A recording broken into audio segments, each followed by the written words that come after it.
Area Fibonacci adalah area penting untuk kita entry. Kita akan belajar secara simple banget bagaimana cara menentukannya.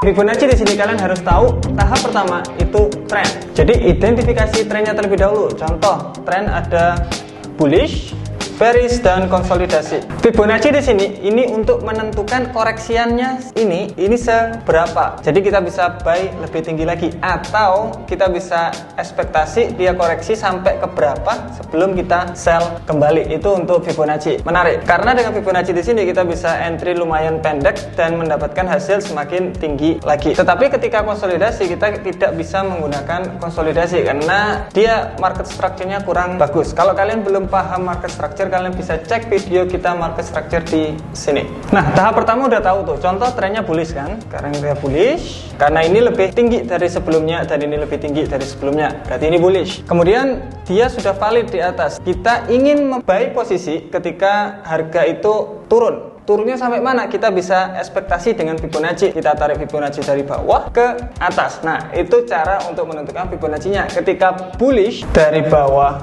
ke atas, bearish dari atas ke bawah. Jadi untuk menariknya itu seperti itu. Contoh ini bullish berarti dari bawah. Kalian klik di sini kemudian tarik ke atas. Kita bakalan nanti lihat secara langsung di chartnya. Dari bawah ke atas. Kemudian untuk menentukan di area sini, area berapa saja? Di area 61,8 dan 78,6. Ini adalah area entry kita. Setelah masuk di area situ, tinggal tunggu rejection. Kita bisa ekspektasi dia lebih tinggi lagi. Jadi area sini adalah area penting untuk kita tahu. Dan ingat, bullish dari bawah ke atas untuk nariknya, ketika bearish dari atas ke bawah. Sekarang kita contohkan di market Euro JPY. Ingat, kita harus tahu market structure-nya terlebih dahulu atau pergerakan high dan low-nya. Kita gambar dulu.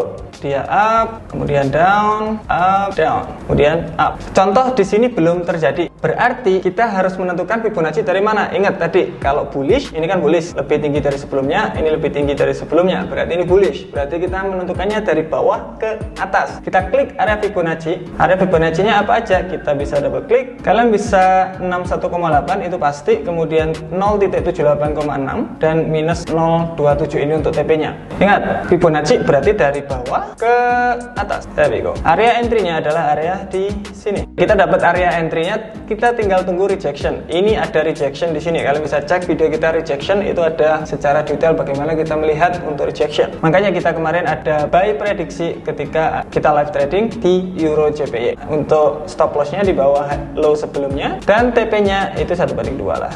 RS. Itu untuk Euro JPY. Kita contohkan yang lainnya. Sekarang kita lihat untuk Euro USD. Ingat, pertama-tama kita harus menentukan market structure-nya. Berarti kita harus gambar dulu market structure-nya dari up, down, lower high, lower low, lower high, lower low, lower high, lower low, lower high, lower low. Kalau kita lihat Euro USD berarti sedang bearish. Kita lihat lebih rendah dari sebelumnya, lebih rendah dari sebelumnya, berarti bearish. Kalau kita codingnya lower high, lower low, lower high, lower low, lower high, lower low. Kalau kita tarik garis trend juga dia menunjukkan bahwa dia turun terus. Jadi banyak cara untuk menentukan tren. Kemudian kalau kita udah tahu trennya, ingat Fibonacci. Berarti kalau bearish dari atas ke bawah. Yang diingat itu aja. Kalau bullish dari bawah ke atas, kalau bearish dari atas ke bawah. Dari atas ke bawah. Kemudian kita bisa tarik area Fibonacci-nya. Ketemulah di sini adalah area entry. Ketika market itu ke sini, kita bisa ekspektasi dia untuk lebih turun kembali atau tunggu aja. Kalau ada rejection dia bisa sell posisi. Kalau dia break berarti dia akan melanjutkan untuk kenaikannya. Jadi bearish berubah menjadi bullish. Jadi area sini adalah area penting yang harus kita lihat. Itulah seberapa penting Fibonacci. Kita bisa lihat, oke, market itu hati-hati loh. Di sini sudah masuk area Fibonacci. Kemudian kita tinggal tunggu. Kalau rejection berarti kita sell. Kalau break kita santai dulu. Pertanyaannya untuk saat ini kita harus ngapain? Karena dia belum masuk ke area Fibonacci. Jawabannya adalah menunggu dia masuk ke area Fibonacci.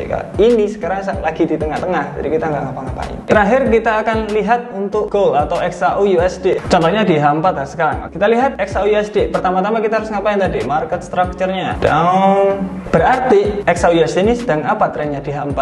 Itu sedang bearish karena lebih rendah dari sebelumnya. Ingat, bearish gimana? Dari atas ke bawah untuk menentukannya. Berarti Fibonacci dari atas ke bawah. Kita bisa lihat dia masuk ke area entry, tetapi dia sudah break sedikit dan kembali lagi. Ini gimana? Untuk Fibonacci saja itu nggak cukup. Katakanlah kita udah tahu tren, kemudian kita taruh Fibonacci, selesai. Bukan. Kita harus kumpulkan konfirmasinya. Kalau Fibonacci aja ya kurang dong. Kita harus kumpulin tuh informasinya. Ini sekarang XAUUSD ini gimana? Coba cek di daily. Di daily kelihatannya sedang bearish, ada rejection hari kemarin, kemudian di H4 dia masuk ke area supply dan demand atau area support dan resisten di sini. Kita cek trend line-nya bagaimana. Oke, kita tarik trend line-nya, hampir masuk ke area trend line-nya. Mungkin ini sudah mentok di sini kemudian turun. Kita nggak tahu. Berarti XAUUSD kemungkinan kita tinggal tunggu satu candle lagi di daily untuk dia break ke bawah atau bearish candle, lalu kita bisa ekspektasi dia lanjutkan untuk penurunannya, untuk sell posisi kita. Stop loss di atas, TP 1/2.